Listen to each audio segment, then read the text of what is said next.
Buen día República Oriental del Uruguay. Espero que se encuentren todos muy bien. Bueno, cerrando la semana, día viernes 14 de octubre del año 2022, cerrando esta semana de octubre y cerrándose con, bueno, conflictos por todos lados, conflictos por doquier. Después de una semana de paros en la educación, paros y ocupaciones. Y el motivo, cuando uno empieza a revisar ¿por qué tanta movilización? ¿Por qué tanta violencia, incluso instalada, a raíz de lo que pasó otra vez con Robert Silva, el director de la ANEP, con esos abucheos, esos gritos, de todo pasó en esa reunión? Bueno, cuando uno repasa los conceptos, realmente se encuentra con el vacío. La reforma educativa está instalada a través de precisamente una ley. Esa reforma educativa a la cual Robert Silva, como el presidente de la ANEP, y todo su equipo de expertos consideran que es una transformación educativa, fue planteada en el periodo electoral, en las elecciones nacionales, y nace como propuesta del gobierno una vez electo este gobierno de coalición. No se queda ahí el tema, estamos haciendo un poquito repaso, ¿no? Estoy repasando un poquito de qué se trata esto en esta historia tan reciente de estos 2 años y unos cuantos meses más, cerrándose de a poco ya el tercer año, tema que me va a llevar a un análisis más adelante en el programa respecto a lo que el gobierno hasta ahora capitalizó en cuanto a su acción de gobierno. Vamos a explicar qué es acción de gobierno, por un lado, y la diferencia entre gestiones administrativas. Dentro de la acción de gobierno, esta es una de esas acciones. Hay un acto de gobierno que es legislar, instalar una política pública como la transformación educativa, que a la vista de todos, a la vista de todos está, es un fracaso rotundo de los 15 años precedentes a este gobierno. Un fracaso que si de pronto se nos dice ya venía mal, porque había que transformar muchas cosas de la educación, ayer lo conversamos con el doctor Claudio Rama, experto en estos temas, doctor en pedagogía, doctor en Derecho y Ciencias Sociales, maestrías realizadas al respecto, especialista en temas educativos, 28 libros de relieve académico escritos sobre este tema, uno de los asesores, de los consultores técnicos de esta transformación, pero que no integran al gobierno. Ayer escuchamos una voz técnica, eminentemente técnica, epistemológica, científica, acerca de la necesidad de la transformación educativa, que no es una voz oficial. Y veíamos con el doctor Claudio Rama la necesidad urgente que el país tiene de emprender una transformación porque estamos muy en el debe en cuanto a sistemas educativos, en cuanto a sistemas didácticos y especialmente en cuanto a la concepción global de un sistema educativo. Cuando yo lo escuchaba al doctor y me hablaba de universidades modales o tipologías universitarias, qué es lo que está funcionando en el mundo, cuando hablamos del sesgo de esas universidades, es decir, de pronto una universidad de las ciencias sociales es una tipología universitaria, una universidad digital es otra tipología, universidad enteramente de educación a distancia es otra tipología universitaria, una universidad de la tecnología y la ciencia es otra universidad. En el ámbito privado las hay, las puedo mencionar, no estoy haciendo publicidad, todos conocemos la ORT o la ORT. Es una universidad modal, es una tipología universitaria proveniente de ese modelo norteamericano que te plantea un universo de carreras universitarias vinculadas todas a la tecnología, a la ingeniería, a la ciencia informática y digital. Así tenés otras, como la Universidad de la Empresa, una tipología universitaria que te abre el abanico, ese universo de carreras universitarias precisamente vinculadas a las ciencias empresariales.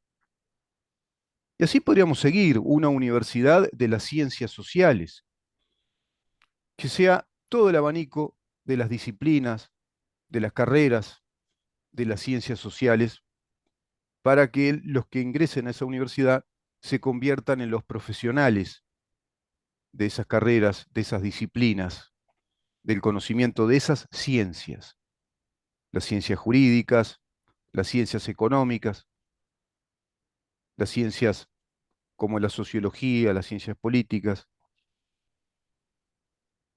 las ciencias estadísticas, etcétera.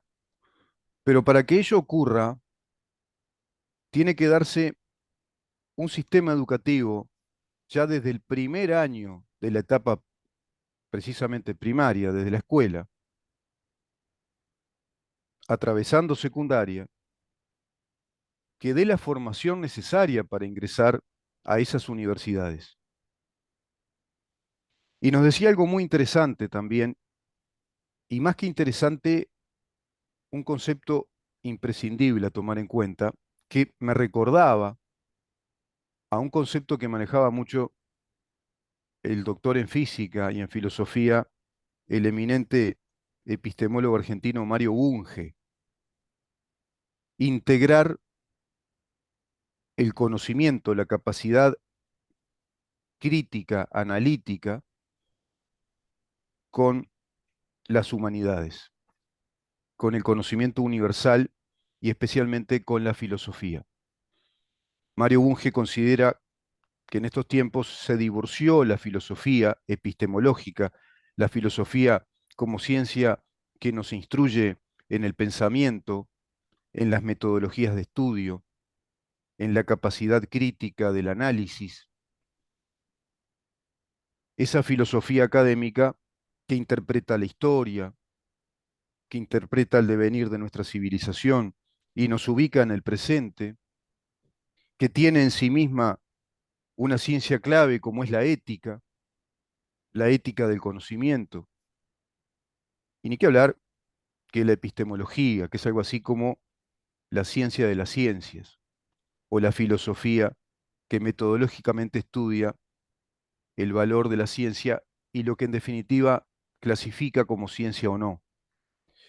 Todo eso está en el debe en el sistema educativo uruguayo desde las primeras etapas del conocimiento. Al hablar de un sistema educativo, hablamos de un sistema de enseñanza que entrega conocimientos y los tiene que entregar de acuerdo al contexto de época en el que estamos. Y por eso se habla de contenidos integrados. En su momento hablaremos con otros especialistas de este asunto.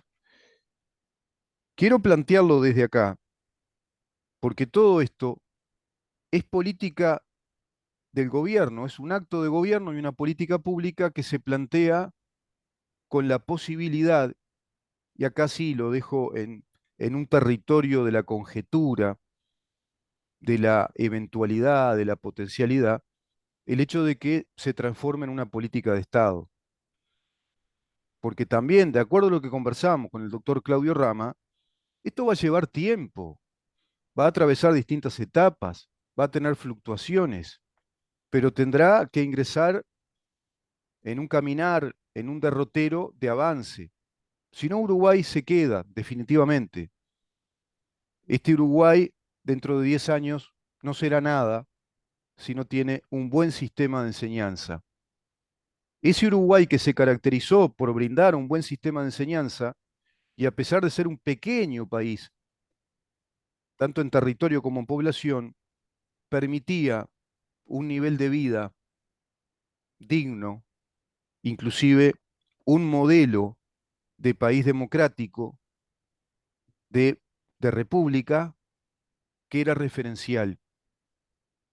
Se lo referenciaba, era un punto de referencia, era un lugar de encuentro para explicar en qué consiste un Estado democrático republicano y se lo tomaba como ejemplo a Uruguay.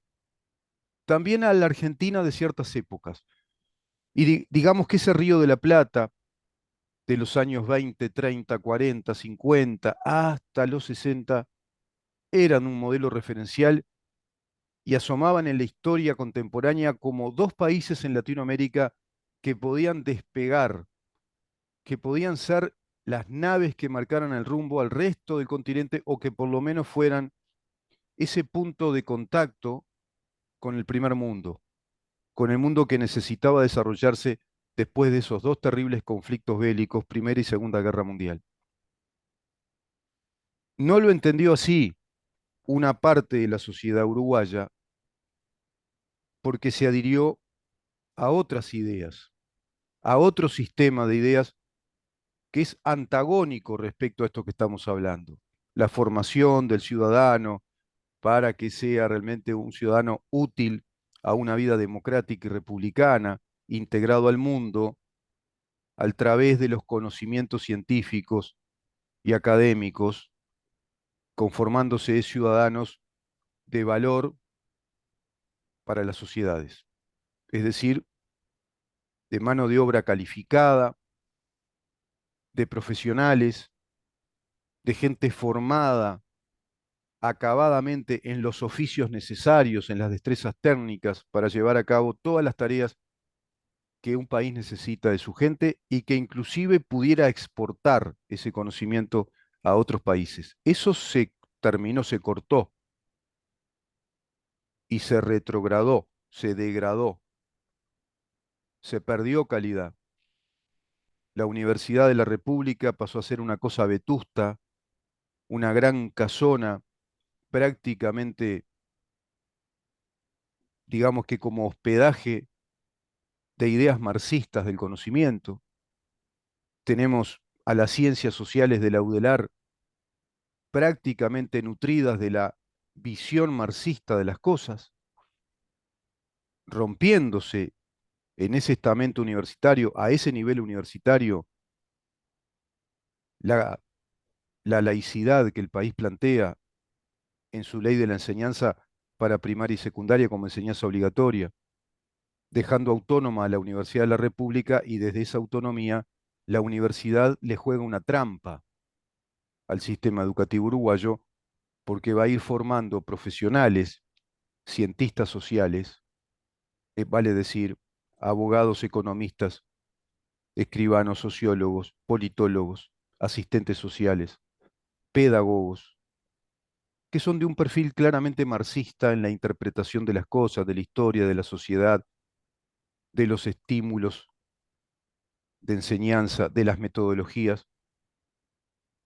y el IPA, ni qué hablar, que es una gran cueva del marxismo-leninismo, desde lo más rancio a lo más o menos un poco modernizado de ese marxismo cultural, y eso se va a integrar, se va a introducir hacia los adolescentes y los niños cuando esas personas se convierten en docentes, en profesores de historia, de filosofía, de literatura, de ciencias también, por supuesto, o de derecho.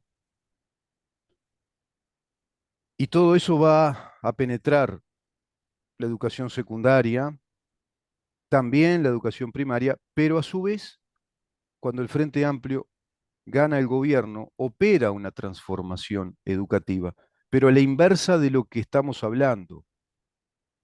Introduce en los contenidos curriculares, por un lado, esa perspectiva marxista de la historia, de la sociedad, de la condición humana, que hasta la fecha está vigente y a muchos papás y a muchas mamás les asquea ver lo que tienen que corregirle en los deberes a sus hijos cuando van a la escuela.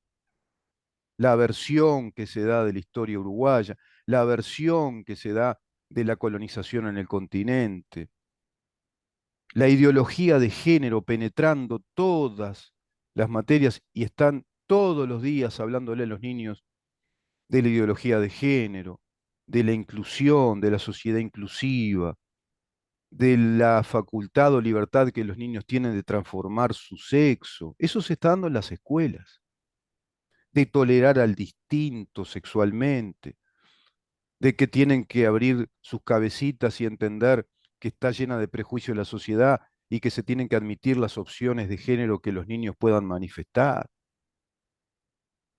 En vez de darles idioma español, reglas sintácticas, los principios filológicos de la lengua, ¿no? Del idioma, darles historia, de acuerdo a los historiadores serios, profesionales, geografía, matemáticas,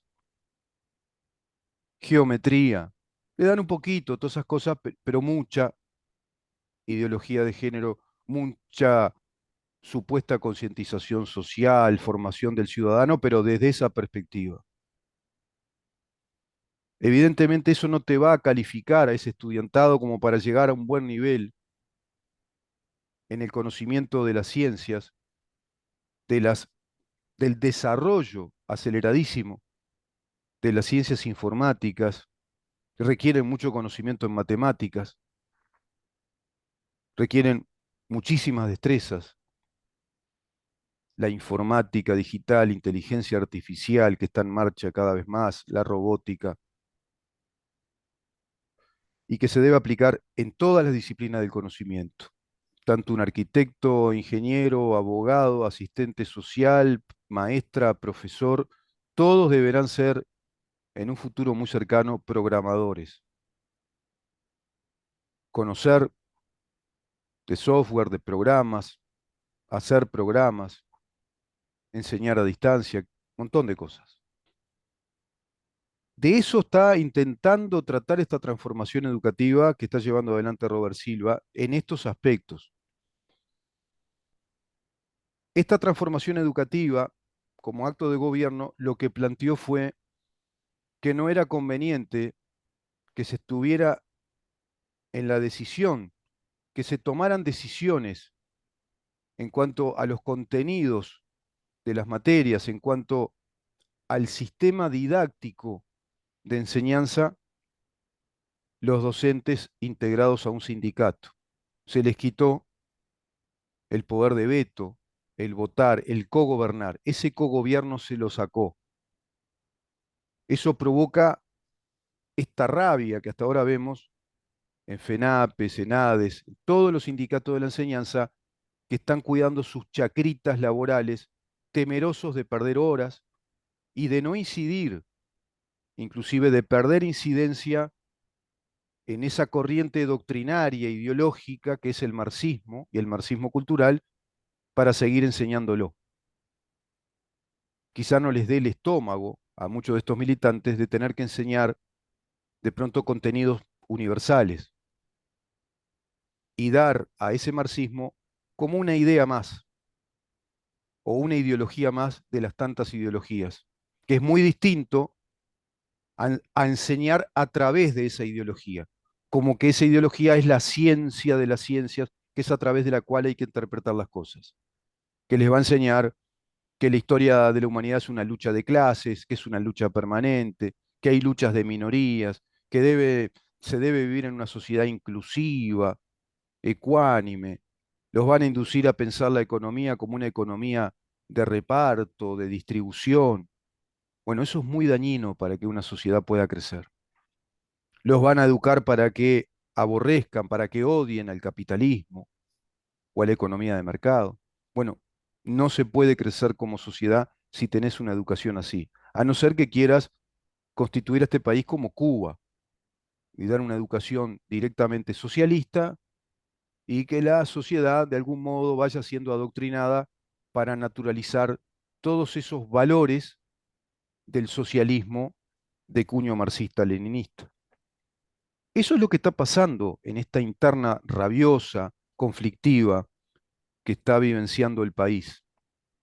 Eso es lo que está pasando cuando se escuchan griteríos, amenazas a periodistas incluso que estaban tomando fotografías y filmando a estos energúmenos que le gritaban y vociferaban cuando estaba dando una charla sobre estas transformaciones el presidente de la ANEP, el doctor Robert Silva, quien con mucha valentía los paró y les dijo que podían quedarse si eran respetuosos, pero si no, que se fueran, porque él decía, si ustedes van a ser profesores, da miedo esto realmente, ¿no? Qué lástima. Profesores así, totalitarios, los que gritan y no dejan hablar, los que amuchean y no dejan hablar, los que insultan y no dejan razonar, son totalitarios. Ese es el totalitarismo. Es el grito enardecido y gestual del Führer en la Alemania nazi.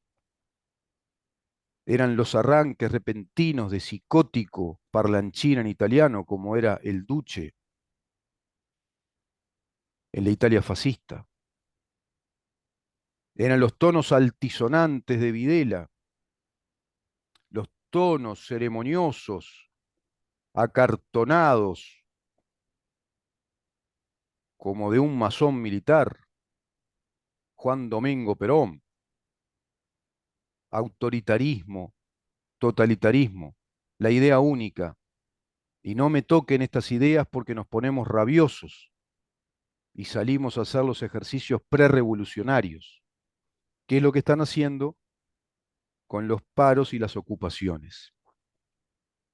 Ocupaciones que no están permitidas por la ley. Otro acto de gobierno al cual también desobedece. Por un lado, la transformación educativa. Por otro lado, la ley de urgente consideración establece que si se toma una medida extrema como la huelga, los que adhieren a la huelga deben permitir el ingreso pacífico a trabajar de todos aquellos que no se adhieran a la huelga, como también de los directores, gerentes, autoridades del lugar de trabajo, en este caso públicos, en los privados directamente sus propietarios de pronto, o los CEOs de las empresas, o los capataces, gerentes, qué sé yo, según el porte empresarial. Pero eso no se está respetando.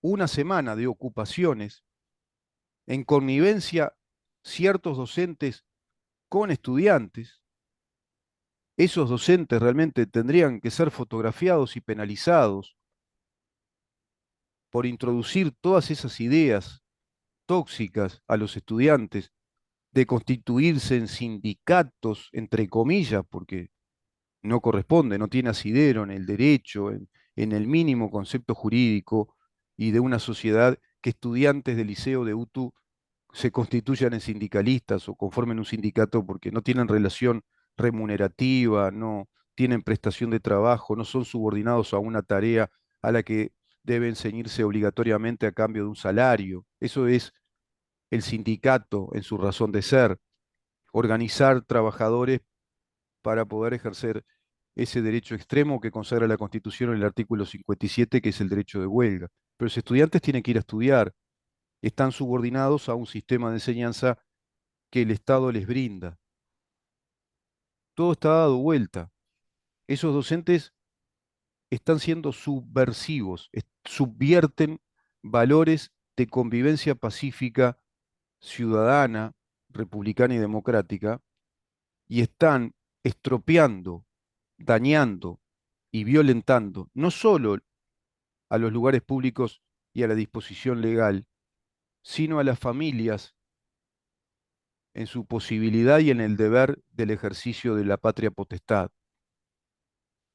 Los papás y las mamás tienen la obligación de cumplir con la patria potestad y entre esos deberes está educar a sus hijos, porque la educación primaria y secundaria, según el artículo 70, son obligatorias. Son obligatorias la enseñanza primaria y la enseñanza media, agraria o industrial, dice el artículo 70 de la Constitución de la República Oriental del Uruguay. El Estado propenderá al desarrollo de las investigaciones científicas y de la enseñanza técnica, lo que hablábamos ayer con el doctor Claudio Rama. La ley promoverá lo necesario para la efectividad de estas disposiciones. La ley proveerá lo necesario para la efectividad de estas disposiciones, no los docentes agrupados en sindicatos de la enseñanza, que tienen todo su derecho de organizarse en sindicatos y de hacer los reclamos que consideren necesarios por las vías que corresponden, como cualesquiera de los trabajadores del país, ante el mismo principio, el principio de igualdad ante la ley. Y bienvenido sea que integren sindicatos, en este caso de la enseñanza, pero no para tergiversar el orden de las cosas y para violentar inclusive disposiciones constitucionales, porque están instalando en los adolescentes la idea de aborrecer una transformación educativa que este gobierno trae precisamente como consecuencia de lo que está pasando, pero además como obligación consignada por la Constitución de la República. Solo al gobierno le compete por ley proveer lo necesario para llevar a cabo esa educación, para hacer efectiva esa decisión, esa determinación o ese mandato que da la Constitución de la República. Son obligatorias la enseñanza primaria y la enseñanza media, agraria o industrial. Y en esta época, obligatorias y altamente necesarias, imprescindibles para que se desarrolle la sociedad uruguaya. Entonces, ya no cabe alguna razón para este tipo de movilizaciones con ocupaciones y extendidos paros de una semana y volverán y programan esos paros. ¿Y en dónde están las razones? Precisamente en este vacío que estoy explicando respecto a lo que ellos reclaman, porque todas las razones indican que el gobierno está haciendo las cosas que tiene que hacer. Si después vemos que ese sistema de enseñanza, esa transformación, no llega a ser lo que pretende, o también nos burla, como estimo que nos podrá burlar con los contenidos, veremos qué pasa ahí, con esos contenidos respecto a, ¿seguirá el marxismo como teoría interpretativa de la historia y de la realidad? ¿O lo arrinconarán y lo pondrán en el abanico de todas las ideologías que hay que conocer para entender cómo se construyó Occidente y darles una formación universal, filosóficamente universalista, universal?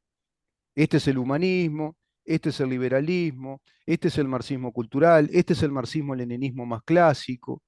Estas son las teorías eclécticas que las tienen cada una de estas corrientes. En el derecho, esto es el naturalismo, estos son los organicistas, estos son los de la escuela alemana, este es el positivismo en el derecho. ¿Darán todo eso? ¿O será todo a través del tamiz del marxismo? En economía, ¿cuáles son las leyes del mercado? Teoría monetaria, micro y macroeconomía, ¿darán todo eso? Bueno, eso se verán los contenidos educativos que se tendrán que integrar de acuerdo a ese sistema de contenidos integrados.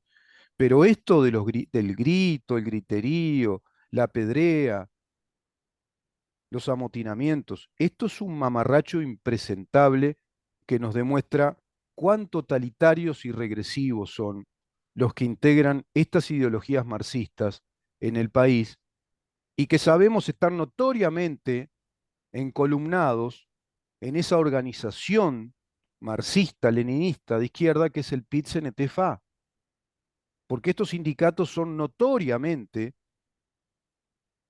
integrantes de ese PIT-CNT, conjuntamente con la FEU, con la Federación de Estudiantes de la Universidad. Por lo tanto, los que están cuestionando esta transformación, que recién empieza, que se la va a aplicar recién el año que viene, ya están haciendo todo este lío. Y son los que llevaron a cabo la recolección de firmas para ir a ese referéndum contra esta transformación y contra esa otra disposición que no permite las ocupaciones. Bueno, ambas cosas están desobedeciendo de modo pertinaz, necio, contumaz, perjudicando la vida educativa de cada uno de los estudiantes de nuestro país. Y evidentemente esto está vinculado a algo más grande que el periodismo uruguayo no analiza, que los politólogos uruguayos no analizan. Esto está vinculado a premisas de acción política en el ejercicio prerevolucionario en aquellos países que aún no consagraron la revolución socialista por el Foro de San Pablo, por el Foro de San Pablo. Como lo comentamos el otro día, nota editorial que me volvieron a pedir y ayer pasamos otra vez, aprovechando además el apagón de luz que hubo en la zona, acá de la radio. Bueno, volvimos a pasar ese tema. Pero fíjense el punto 12 del último Foro de San Pablo, publicado en La Linterna Azul, un portal digital colombiano, que está firmado por Luis Velázquez Alvaray. Punto 12 de esta campaña desestabilizadora para cualquier tipo de gobierno que tenga un modelo distinto al del socialismo del siglo XXI, al que quieren llegar, es decir, la Meca, ¿no? Venezuela, Cuba, Nicaragua. Punto 12, reformar la educación enfocada en el adoctrinamiento en la lucha de clases. Por eso están rabiosos, por eso están haciendo lío, por eso esos 15 o 20 estudiantes que no se sabe si son estudiantes o si son asistentes sociales, no importa mucho. Peor todavía asistentes sociales, ¿qué tipo de asistentes sociales tenemos, no? 15, 20 integrantes del IPA. Hoy vamos a hacer lío, pero light, se escucha en una grabación, ante la charla de Robert Silva. Hoy vamos a hacer algo así como lío, vamos a hacer bardo, pero suave. Ese fue el bardo suave, el fuerte no sé qué será.